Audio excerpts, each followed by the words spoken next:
y'all need to do to go make a run in the ACC tournament? I think the biggest thing is just playing with a lot of confidence and energy and fight.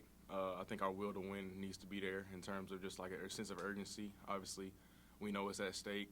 We know we're on the bubble, and obviously that's big going into the tournament. Obviously, we know where we stand in terms of that. So we just got to make sure that our intensity is there and our urgency is there, and that I think that'll lead us into a big run in the ACC tournament.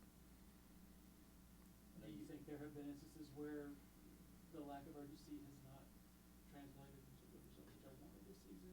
Definitely. I mean, it's a long season, 30-plus games throughout the year. So obviously, every night, some nights it's just not going to be there.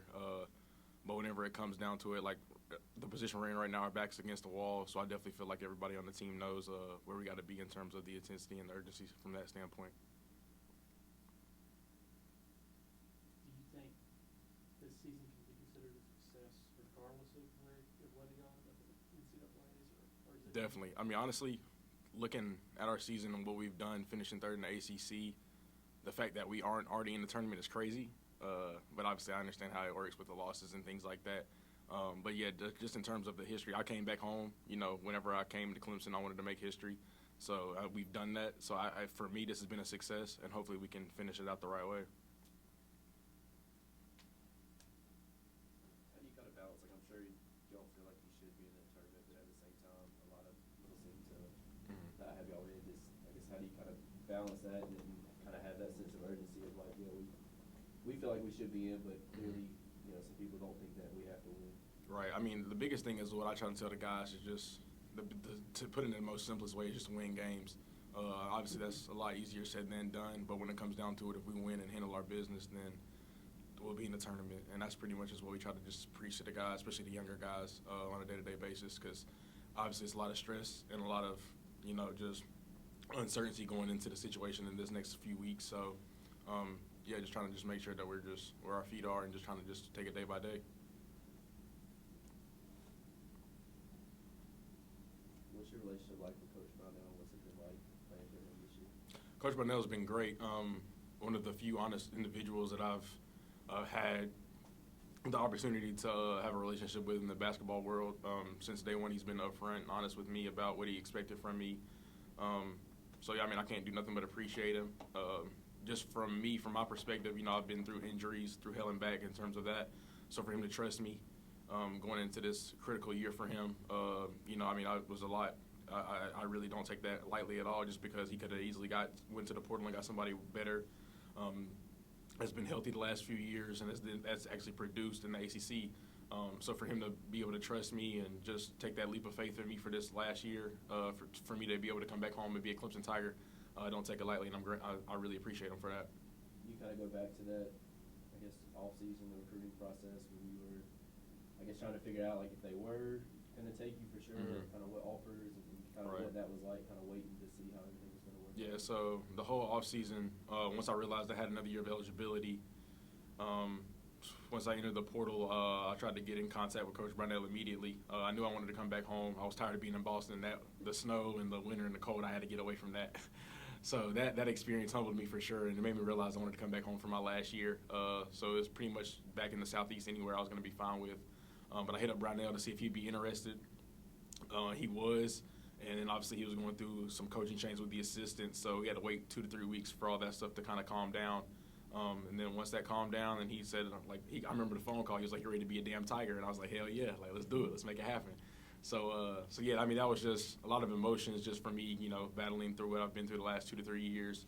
To be able to come home and put on that Tiger uniform is, like I said, nothing I'll take lightly. Was it a waiting process to see, like, if they were going to offer you or other guards, or kind of what do you? I was up front. I told him I'd commit that day. Like, I remember it was a Monday afternoon once I got cleared by the NCAA, and I entered my name in the portal, and I was like, "Coach, like, it doesn't have to be official for the media or whatever, but I'll make this official right now, just between me and you." And obviously he handles things in his way, and obviously he has a method of the way he makes decisions. So he said he was going to have to talk with everybody and obviously have meetings with assistant coaches and the staff, the new staff members that he would get to see if I would fit best for the team. And yeah, I guess after those meetings that they had, they felt like I was the best piece going into the season. So I'm thankful for that. Obviously, you wanted to get back closer to home, but as you evaluated the pieces they had, what was what was your assessment of what they had coming back and just sort of strong points of that? Yeah, so my whole, in terms of just me being a Clemson Tiger and what I wanted to bring to the team, I just wanted to help out PJ, Chase, and Hunter Tyson. I already knew that was the main core guys coming back from the team, and obviously I'm familiar with them just because we played them last year, and I knew that I'd be able to help with my shooting ability. And I was hurt last year, so I never really was able to show my playmaking ability and like really be a little bit of pesky defender. So with that being said, I figured, me being fully healthy, I'd be able to come in right away and click with those guys immediately. So yeah, that's just what I wanted to do. I told Brownell that from the jump. I want to be able to come back home, help those core guys out. Obviously, those guys have been in your program for a long, long time now, and obviously I'm the new guy, so I just wanted to make sure I fit in and obviously just be a great locker room guy and just be a leader on and off the court, whatever that may be. Obviously, Hunter does the majority of that because that's just what he does as a great leader. But, yeah, just any way I can help the guys, that's what I want to come back home and do. After you released the video from your hospital bed, how long before you heard from Coach, and what did he say?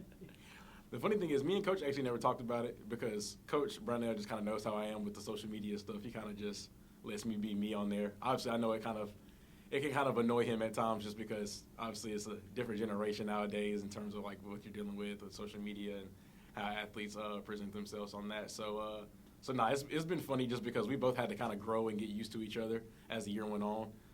But by that time of the year, he kind of knew what I was on social media by the stuff that I posted and the things that I did. So it wasn't a surprise for him. It surprised me, honestly, how big it blew up because I didn't expect it to go crazy like that. But it ended up working out in a positive way for me. So I'm thankful for it. He didn't say anything to you? No, we never actually talked about it. We never talked about it. Is that what he meant by you tested patience, do you think? Oh yeah, definitely. I mean, we've had conversations about it, just about like obviously me and my social media image. But a lot of the time, like I feel like I'm just funny and I just post whatever I want to, but I don't think it necessarily comes off in a negative way. I try to represent Clemson the best way I can, and obviously just try to be as positive as I can, spreading my message and stuff like that through social media. So I think once he realized that it's coming from a good place, and obviously I'm still childish, so I'm gonna post some childish, immature stuff from here to there. But with that being said, he understood me, I understood him, and then we had that conversation at first, and then we were able to grow from it from there. Did it drive you at all that, I guess there were some people like, man, should Clemson take him, did Brevin play at this level? Did that drive you at all and want to kind of show what you can do and also prove the staff right in some ways to say, hey, they were right to get this guy? Right. Well, I felt, honestly, I would have been mad if I wasn't able to come back home just because of how I performed here last year. Whenever we came here last year and played, I felt like that was my best night of my life in terms of just being able to come back home and kind of like just earn the respect. So I felt like going into that situation, I felt like I had earned that respect, at least from my end.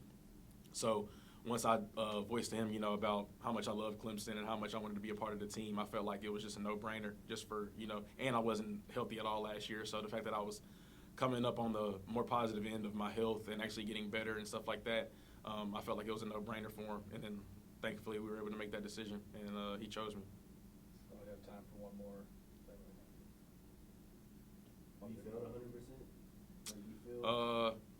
It's been weird just because I didn't go into the season at 100%, and obviously once you get into the season, it's kind of tough to just maintain that healthiness throughout the whole year.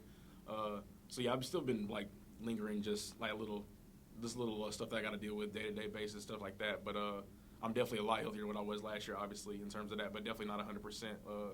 Still can't really jump the way that I want to yet, and that's just because I haven't been able to just spend a whole bunch of time focusing on rehab. I've kind of just been practicing and going in through the motions like that. So after the season is when I'll be able to kind of ramp that up and get back right to where I need to be for my body-wise.